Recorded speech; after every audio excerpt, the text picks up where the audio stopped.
आपको मिला है उसका क्यूआर कोड वेरीफाई नहीं हो रहा है दीक्षा ऐप से, तो आप इस तरह कर सकते हैं कि कोई भी एक क्यूआर स्कैनर ऐप लीजिए। इससे पहले आप अपने सर्टिफिकेट पर से क्यूआर कोड का एक स्क्रीनशॉट लेकर रख लीजिए। अब क्यूआर स्कैनर ऐप ये ओपन कर रहा हूँ मैं।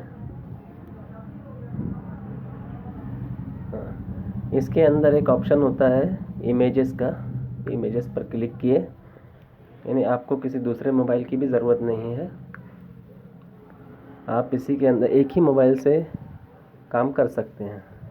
ये स्क्रीनशॉट था क्यूआर कोड का,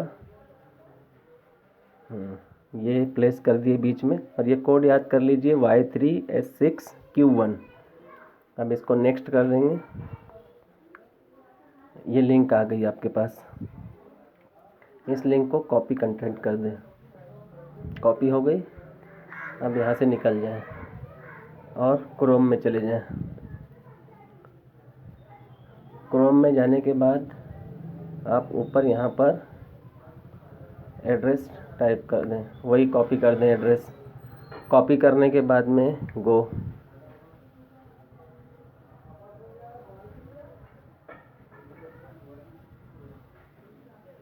हाँ, ये दीक्षा की वेबसाइट खुल गई है। यहाँ पर आपको enter the certificate code here, यहाँ पर कोड डालना है, वही कोड जो था Y3S6Q1 जो हमारे क्यूआर कोड पर था नीचे दिया हुआ।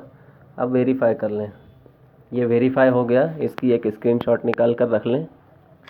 हाँ, इस तरीके से हमको वेरीफाई करना है। Thank you.